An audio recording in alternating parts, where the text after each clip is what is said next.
محترم زاہد خان صاحب، یہ ہندی کے بہت سمپلسٹ ترجمے ملتے ہیں قرآن شریف کے. اس میں نہ تو بریکٹ کا چکر ہوتا، نہ ہی فالتو کی لوازمات ہوتی ہیں کہ جس بھی ملا جی نے ٹرانسلیشن لکھا اس میں بریکٹ میں اپنی من مرضی کی چیزیں ایڈ اور مائنس کر دیں. بہرحال میں نے ہندی کا یہ سکین بھی لگایا ہے اس ریگارڈنگ کہ اہل کتاب لوگوں سے شادی ہو سکتی ہے، اور آڈیو میں اس کو پڑھ کے سنایا ہے محترم. تو میری نظر یا میری سمجھ تو کام کرتی نہیں ہے کہ اس میں یہ شرط ہے کہ اہل کتاب ممبر کا مسلمان ہونا یا کلمہ پڑھانا ضروری ہے رسول اسلام صاحب کا شادی کے لیے. آپ پلیز آڈیو سن کر بتائیں، شکریہ. بہت سی چیزیں جیسے میں نے کل بھی عرض کی تھی قرآن میں نہیں ملتی، لیکن محمد صاحب اپنی زندگی میں ثابت کرتے ہیں اس کی تفصیلات. تو اگر قرآن پہ رکھا جائے سارا کچھ تو پھر پابندی نماز 5 وقت کی نہیں پڑھی جا سکتی. تو وہ جو حدیثوں پہ بھی غور کریں آپ، وہاں یہ نقطہ سامنے آتا ہے کہ اہل کتاب سے شادی جائز ہے، لیکن وہ کافر ہو کر نہیں رہ سکتی مسلمان کے ساتھ. آپ اس بات پہ غور کریں.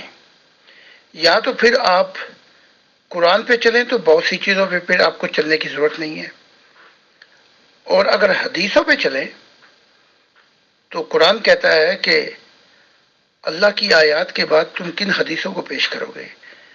تو یہ معاملہ اگر علماء کی طرف لٹایا جائے، فقہا کی طرف لٹایا جائے، تو بات جو ہے وہ پھر تشریح کرتے ہیں کہ یہ کیسے شادی ہو سکتی ہے. اب آپ کا یہ کہنا جو میں نے اوپر تھوڑی سی سنی، پاک دامن عورتوں سے شادی کرو، تو پھر یہ بھی پھر بات وہاں پہ پوری ہوتی ہے کہ عورتوں کو چاہیے کہ پاک دامن مردوں سے شادیاں کریں، 1 1 2 2 3 3 4 4. آپ کہیں گے یہ میں کیا کہہ رہا ہوں، تو بات گھوم کر پھر قرآن پہ ہی آ جائے گی. تو حدیثوں میں جاؤ گے تو پھر وہ مردوں کی دنیا ہے، اور قرآن کہتا ہے جو مومن کو ملے گا مومنات کو بھی دگنا ملے گا. یعنی کہ اگر آپ کو 72 حوریں ملیں گی تو انہیں 144 ملیں گے شہزادے. تو آپ کہاں جائیں گے پھر تو آپ کی مردوں کی دنیا ہی ختم ہو جاتی ہے اسلام کی. تو اگر ابھی تک تو مردوں کی دنیا نا ایک پر سے گھومے جا رہا ہے پرندہ، دبایا ہوا ہے عورت کو. عورت اگر باہر نکل آئی تو یہ آپ کا ایک پر کٹ گیا، تو یہ آپ کے سارے جو بل شل ہیں اسلام کے یہ نکل جائیں گے. عورتوں نے پھر پیچھے مڑ کے اسلام کو نہیں دیکھنا. محترم زاہد خان صاحب، میرے جیسے نیوٹرل ذہن رکھنے والے بندے کے لیے، اور الحمدللہ میں نیوٹرل ہوں اور نیوٹرل رہوں گا، غیر مسلم سے مسلمان ہونے کے بعد میں قرآن شریف پڑھ لوں اور بنا بریکٹ والا پڑھ لوں، یہی بہت ہے سر. رہی بات حدیثوں کی روایات کی، تو اس میں تو یہ مسلمان ہی چیختے رہتے ہیں، کسی حدیث کو ضعیف بتا دیتے ہیں، وہاں بھی یہ بڈھی زبان کا چکر چلاتے ہیں کہ یہ ضعیف بڈھی ہے، یہ حدیث جوان ہے، یہ صحیح ہے، یہ غلط ہے. تو بہرحال پھر تو ان لوگوں سے اللہ بچائے، ملوں سے اللہ بچائے. قرآن شریف میں تو یہی لکھا ہوا ہے. اور اگر آپ کہتے ہیں کہ رسول اسلام صاحب کے ریگارڈنگ یا اور حدیثوں کے ریگارڈنگ، بس پھر تو مانا ہی نہیں جا سکتا کم سے کم میرے جیسے بندے سے، کیونکہ قرآن شریف کلیئر کہتا ہے کہ حیض کے دنوں میں عورتوں کے پاس مت جاؤ، وہ گنتی کے چند دن ہیں. حدیثیں یہ کہتی ہیں، مسلمانوں کی امی جی یہ بتاتی ہیں کہ حیض کے دوران وہ ان کے پاس ہی آتے تھے، ان کی گود میں لیٹ جاتے تھے، قرآن شریف پڑھتے تھے. پھر اس شادیوں کا کیا ہوا جو کہ ان کے پاس لگ بھگ 30 عورتیں رہتی تھی ایک ساتھ، 11 12 بیویوں کے طور پہ، 17 لونڈیوں کے طور پہ، سب سے صحبت جائز تھی. اور کوئی بھی عورت یہ بھی جائز تھا کہ کوئی بھی جائے اپنے آپ کو ارپن کر دے، سمرپن کر دے، ان کو بخش دے ایز اے بیوی. اور اس کے بعد بھی حیض والی عورت کے پاس جانا بھی قرآن شریف کے خلاف ورزی ہے. بہرحال میں نے اپنے جذبات اور خیالات کا اظہار کیا. یہ بات میں تو کم سے کم ماننے کو تیار نہیں ہوں کہ اہل کتاب میں اگر شادی کی جا رہی ہے تو ان سے یہ ڈرامے بازی کی جائے کہ تم مسلمان ہو جاؤ. رہی بات پاک دامن عورتوں کی، تو کوئی نہیں چاہتا سر. اگر مان لیجئے مجھے معلوم ہے کہ میرے سماج میں کوئی عورت ہے اور مجھے معلوم ہے کہ وہ دنیا میں بدنام ہے، مجھے معلوم ہے خدا نخواستہ وہ ادھر ادھر 10 جگہ منہ مارتی پھرتی ہے اور یہ بات اوپن ہے، تو کوئی نہیں کرنا چاہتا. ہر ایک آدمی چاہتا ہے کہ پاک دامن عورتیں ملے، بٹ یہ آپ کی بات صحیح ہے کہ آدمی خود پاک دامن رہنے میں وشواس نہیں کرتے اور ادھر ادھر ڈنڈی مار جاتے ہیں۔ بہرحال میرا مقصد یہی تھا کہ قرآن شریف کی تعلیم یہی کہتی ہے کہ اہل کتاب سے شادی کی اجازت ہے، اور یہ کہیں کوئی پابندی نہیں ہے کہ ان کو اسلام میں لایا جائے یا یہ کہ اپنے نبی کو منوایا ہی جائے۔ یہ میرا سوال تھا۔ میں اردو کا بھی اسکین لگا دیتا ہوں سر، میں محنت کرتا ہوں ان چیزوں پہ، ایسی بات نہیں۔ انسانیت کی معراج جو ہے وہ یہ ہے کہ اندھا پن قبول نہ کیا جائے، انویسٹیگیشن تحقیقات کی جائے۔ اب آپ کی مثال دیتا ہوں کہ آپ وفاداری کم بلکہ سوال کرتے ہیں قرآن کے اوپر، حدیثوں کے اوپر، تو یہ جو انتہا پسند مسلمان ہیں ان کا پتہ چلے تو پہلے تو آپ کو مار دیں گے، پھر آپ کو کہیں گے کہ دائرہ اسلام سے خارج ہو گئے آپ۔ یہ دائرہ اسلام جو ہے یہ کس نے بنائے ہیں؟ پہلے تو یہ ان سے پتہ کرایا جائے۔ تو حقیقت یہ ہے کہ اندھا پن جو ہے وہ سنگ دلی تک لے آتا ہے، اور میں سمجھتا ہوں کہ مسلمانوں کے ملکوں میں شاید ہی کسی کو جرت ہو کہ وہ قرآن یا حدیثوں پر سوال کر سکے کہ میں سوال کرتا ہوں مجھے جواب چاہیے، میں نہیں مانتا۔ پروفٹ محمد جو ہے وہ ایسا کرتے تھے، اور دوسروں کے لیے انہوں نے یہ قانون رکھا ہوا تھا کہ حیض کے دنوں میں نزدیک نہ جاؤ۔ تو میں آپ کی باتوں کو سمجھ گیا ہوں۔ دوسرے عرض یہ ہے کہ آپ نمونے کے طور پہ ایک مثال سامنے لے ہیں کہ صرف اہل کتاب وہ عیسائی رہی اور یہ مسلمان رہا، اور مسلمانوں کا فتویٰ یہ ہو کہ شادی ہو سکتی ہے۔ اگر ایسا ہو جائے تو پھر تو واہ واہ، پھر تو انسانیت کی معراج ہے، لیکن ایسا ہے نہیں۔ آپ جب بھی یہ کرتے ہیں شادیاں، بلکہ یورپ میں بھی یہی حال ہے کہ اسے کہتے ہیں شادی سے پہلے تو یہ مسلمان ہونا پڑے گا۔ بہرحال ان کا تو کوئی مذہب نہیں ہے، جب وہ محبت کرتی ہے ایک مرد سے تو وہ کہتی چلو ٹھیک ہے، ہندو کر لو، مسلمان کر لو مجھے، تو میں تو اسے محبت کرتی ہوں۔ تو اصل مسئلہ جو جہاں پہ اٹکتا ہے آ کے وہ اسلام اور ان مسلمانوں پہ اٹکتا ہے، یہاں پہ فتنہ فساد ہے۔ جی محترم زاہد خان صاحب، السلام علیکم۔ ابھی شاید آپ ایک اور آڈیو کر رہے ہیں، چلے میں ویٹ کرتی ہوں، اس کے بعد پھر کوشچن کریں۔ جی ہاں، مجھے فخر ہے آپ ٹرو انڈین، لیکن آپ جو سچے انڈین ہیں، اسلامی دنیا میں آپ کا سچا ازم ختم ہو جائے گا۔ تو خدا کا شکر کریں آپ انڈیا میں ہیں۔ I am a true Indian, I am not afraid of anybody. تو I am also true God lover. But in Islamic world, I have a less opportunity to survive. So thanks God that God gave me opportunity to raise my voices to the fellow men. جی محترم فیصل بھائی نے بڑا اچھا موضوع چھیڑا ہے، اسی بات کو میں آگے بڑھاتی ہوں اور یہ کہنا چاہتی ہوں کہ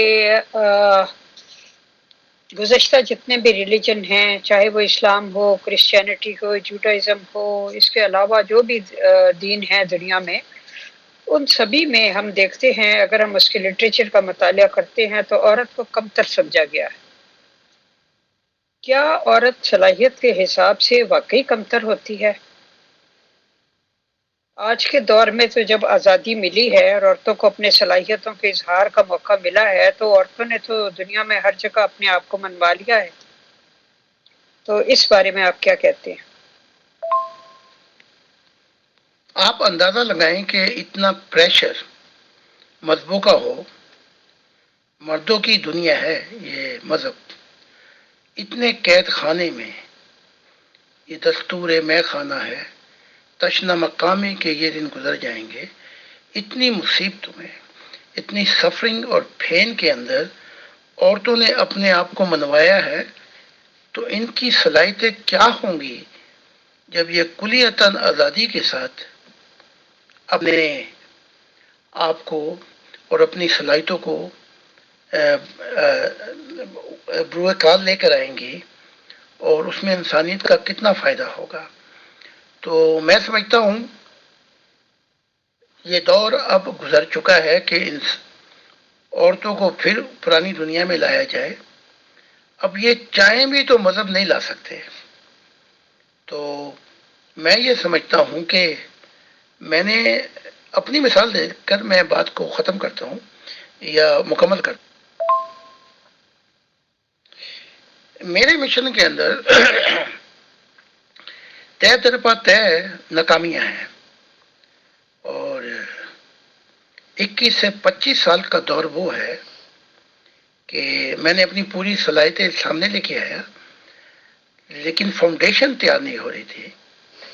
اور وہ دیکھو ایک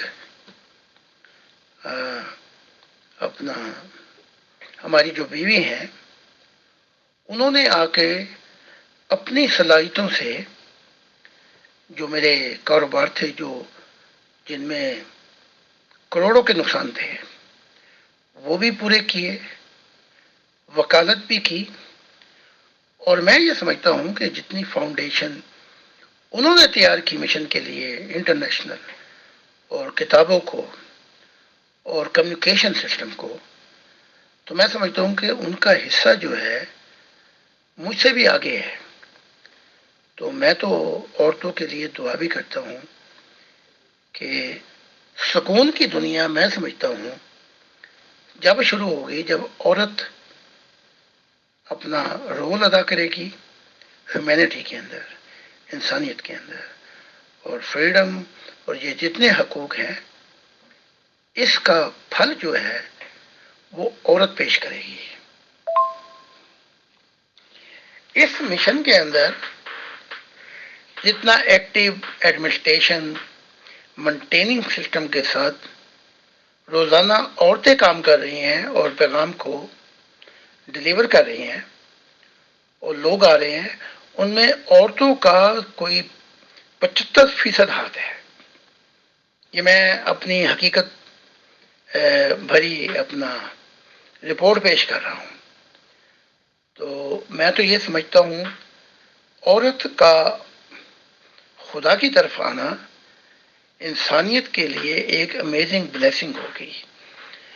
تو میں تو اقرار کر چکا ہوں، کیونکہ میں اس دور سے گزر چکا ہوں اور میں دیکھ چکا ہوں اپنی قابلیت بھی۔ اگر خدا نہ ہوتا تو میں سمجھتا ہوں نہ جانے میں کیا ہوتا ہے میرے ساتھ۔ چلتے تو رہتے ہیں ہم خدا کے لیے، لیکن وہ پھل بھی آتا کہ نہیں۔ لیکن اس عورت نے اس پھل کو، یعنی میری زندگی کے اندر جو خدا نے وعدے کیے تھے، ان عورتوں نے وہ وعدے پورے کر دکھائے۔ محترم بھائی شکریہ۔ اگلا سوال یہ ہے کہ ظاہر ہے آپ کو خدا تعالیٰ کی طرف سے، اگر آپ ہونے کا کلیم کرتے ہیں تو آپ کو خدا کی طرف سے یہ بتایا گیا ہے کہ جب تک عورتوں کو معاشرے میں برابری کے ساتھ لے کر ریسپیکٹ کے ساتھ نہیں چلا جائے گا، آپ اپنے مقصد کو اچیو نہیں کر سکیں گے، یعنی انسانیت دنیا میں وہ مقام نہیں پا سکے گی، خدا کی بادشاہت نہیں آ سکے گی۔ باقی آگے لیکن ہم یہ دیکھتے ہیں کہ دوسرے مذاہب بھی خدا تعالیٰ کی طرف سے ہونے کا ہی کلیم کرتے ہیں۔ ظاہر ہے ہر مذہب کہتا ہے کہ وہ خدا تعالیٰ کی طرف سے ہے، تو ان مذاہب میں خدا تعالیٰ نے عورت کو کیا اتنی نچلی سطح پہ اور نچلا رتبہ کیوں دیا، جبکہ وہ خدا آج یہ چاہتا ہے کہ عورت کی عزت قائم ہو؟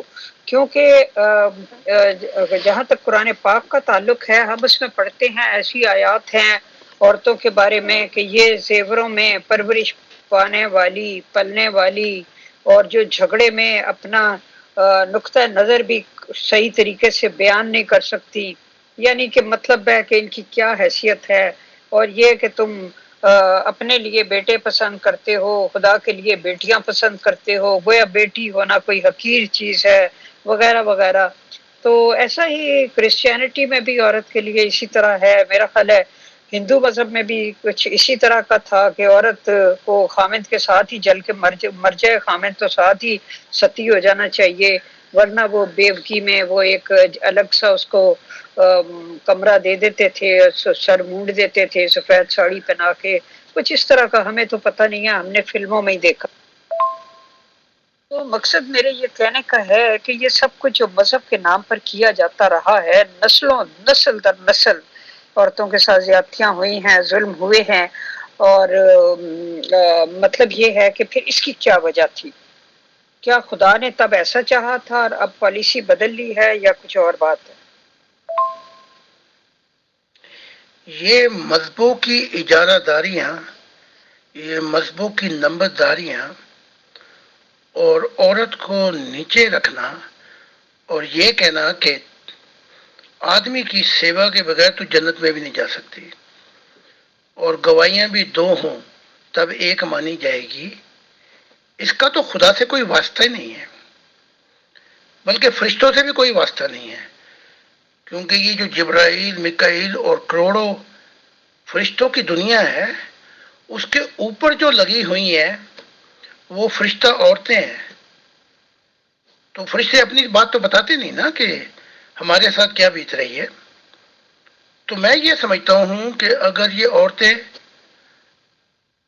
تھوڑا سا اپنا منہ بند کر لیں اور مرکز کی طرف آ جائیں، یعنی کہ اپنی زندگی کا محور خدا کی طرف لے آئیں، تو میں یہ سمجھتا ہوں کہ مردوں کو گھر لانے والی اور خدا سے ملانے والی بھی یہی عورتیں ہوں گی. یہاں تک، اور میں تو اس بات کا یہاں تک قائل ہو گیا ہوں، بلکہ جو خدا سے سنا ہے، جو میں نے مشاہدات ہے میرے روح کی دنیا میں، کہ خدا کی بادشاہت لانے میں بھی عورت کا اہم ترین رول ہوگا، کیونکہ یہی بچے پیدا کریں گی، کرتی ہیں، اور یہی تربیت دیں گی بچے کو. اس کی مثال دیکھ لیں، شیخ عبد القادر جیلانی کو وہاں تک بچانے میں عورت ماں کا ہاتھ تھا. وہ تربیت تھی کہ بیٹے کسی حال میں جھوٹ نہیں بولنا. تو کہنے کا مقصد یہ ہے کہ جب آدم اپنے منصب کو چھوڑ گیا تو وہ کیسے رہنمائی کر سکتا تھا عورت کی. تو عورت کا زیادہ، میں یہ سمجھتا ہوں کہ عورت بہت جلدی خدا کو پا سکتی ہے اور اپنے رول کو ادا کر سکتی ہے. اب یہ جو دور ہے، یہ نمبرداریاں، اجارہ داریاں، مذہبوں کے نام پر حکومتیں کرنا عورتوں پر، یہ وقت گزر چکا ہے. یہ ظالم مرد تھے، یہ نبی، یہ اپنی اجارہ داریاں کام کرنے والے، انہوں نے عورت کو نیچے رکھا. وہ وقت گزر چکا ہے. یہ بات تو قرآن بھی کہتا ہے کہ وہ عورت پوچھے گی مجھے کس وجہ سے زمین میں درگور کیا گیا تھا. تو یہ وہ وقت آ گیا ہے کہ مرد کچھ بھی نہیں کر سکتے اب. مغل میم، آپ نے بالکل صحیح بات کی کہ ایک وقت ایسا تھا یہاں پہ انڈیا میں کہ عورتیں ستی ہو جایا کرتی تھیں اپنے ہسبینڈ کی چتا پر. یہ بات بالکل صحیح ہے. بٹ جیسے کہ میں نے پہلے بتایا تھا کہ 5000 سال پہلے مہابھارت ہوا، اس کے بعد یہاں نے پنڈت قوم نے عروج پکڑا، طرح طرح کی مورتیاں بنائی اور نام دے دیے یہ فلانے بھگوان، دس اینڈ دیٹ، اور طرح طرح کی دکانداریاں شروع کر دی، اور اسی کی نقل کے باعث ریگستانی علاقے میں نبوت کا اعلان ہونے لگا، اور ایک پرٹیکولر فیملی نے نبوت کا اعلان کر کے پھر یہ کہہ دیا کہ اب تو ان کی ہی نسل میں سے نبی آئیں گے، اور بہرحال پھر آئے بھی ہیں جیسا کہ بتایا جاتا ہے. آریہ سماجی لوگ ان چیزوں پہ وشواس نہیں رکھتے ہیں، بٹ ریسنٹ حالات یہ ہیں کہ پنڈتوں نے، انہوں نے بھی یہی دور بنا رکھا تھا کہ عورتوں کو صرف پنڈت ہی انوشٹھان کرائیں گے، پنڈت ہی نکاح شادیاں پرفارم کرائیں گے، پنڈت ہی یہ کہتے ہیں انتم سنسکار مینس چتا جلوائیں گے، اپنے شلوک پڑھیں گے. بٹ اب پنڈت لیڈیز آگے آ گئی ہیں، انہیں برہمنوں کی بیوییں، عورتیں آگے آ گئی ہیں، تمام ذمہ داریاں سنبھال لی ہیں،